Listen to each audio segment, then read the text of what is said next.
รื่องราวของอเมริกาคำประกาศอิสรภาพเข้าร่วมกับแลรี่อานในการสำรวจความสำคัญของคำประกาศอิสรภาพ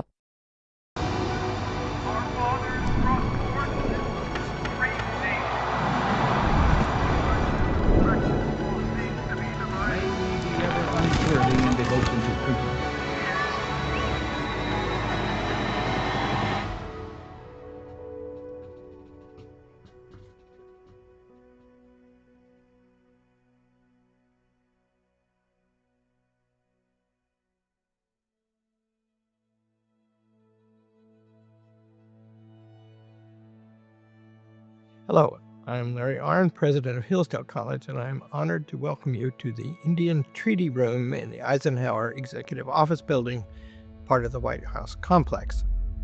President Trump wishes to celebrate the 250th anniversary of the Declaration of Independence next year with an open heart. The college is honored because it loves the Declaration of Independence. Our oldest building was dedicated on the 4th of July in 1853. Then the president of the college at that time, who became known to Abraham Lincoln, gave a speech in which he said, "Freedom and learning go together, and ignorance and slavery go together." One of the things we must do to commemorate anything, commemorate just means to remember together. First, we have to know the thing. And we can't remember it very well if we don't know it very well. And so part of the purpose of this series of lectures is to remember. President Trump does this in part, I think. I don't speak for him. But the word again is important to him. He has a famous slogan that I will not repeat here, but everybody knows what it is. And it ends with the word again. He wants to do something again. Something already been done. He wants to see it happen again.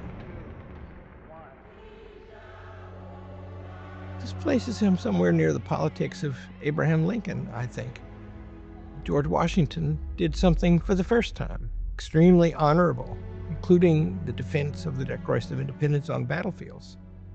Abraham Lincoln comes along later, and he wants to restore all of that. He took the view that that was a very hard thing to do, but it wasn't a new thing to do. It was something that we should remember and commemorate.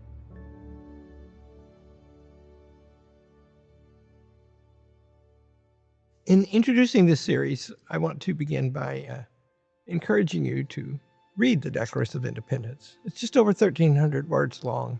It is one of the most consequential and beautiful political documents in all of history. You should read it again and again. You should memorize the beginning of it. It's very beautiful. It is grand and eternal and eloquent, and it proclaims the rights of us all. It begins universally. When in the chorus, that means anytime. One people, that means any people. It refers to the laws of nature and of nature's God. Those would be eternal laws, laws that we don't make, laws that are ever and forever. The terms the Declaration of Independence means that it's true now if it was true then.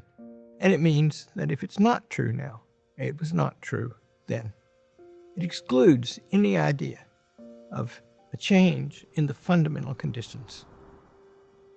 Absorb that and then go on to the next section. The next section raises some claims against the King of England that justify our revolution. The particular claim is that he has violated his rightful powers by invading the authority of the legislature, which indicates separation of powers would be right, and that he has interfered with representation, our ability to elect our government, which means consent of the governed has been interfered with, and he's interfered with the judicial branch.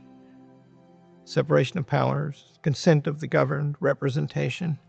Those things are the very structure of the Constitution of the United States, later made to defend the principles and institutionalize the principles of the Declaration of Independence, according at least to those who wrote it, and to later the very great Abraham Lincoln.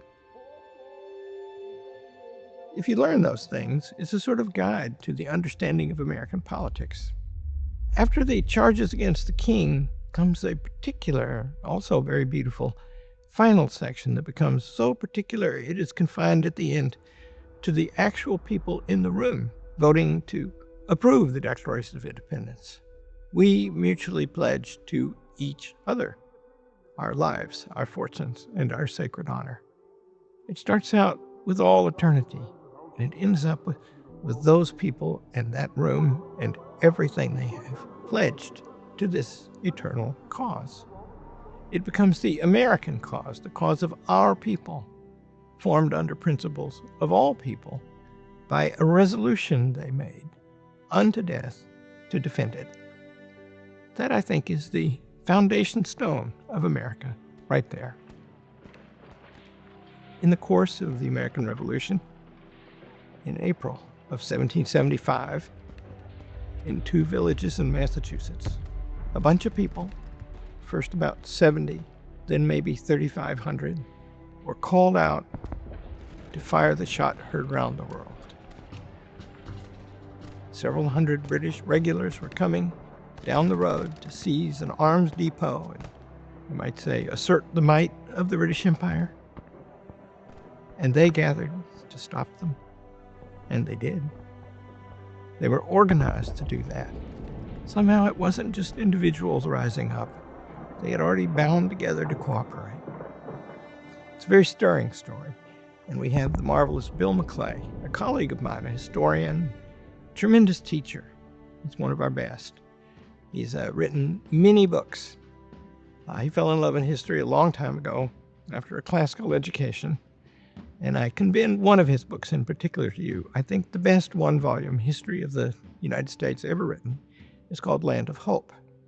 Listen to him and enjoy and think about your liberties and their structure and the Declaration of Independence. This first lecture is about that shot heard around the world. It was April 19th, 1775, and Bill McClay will tell us about it.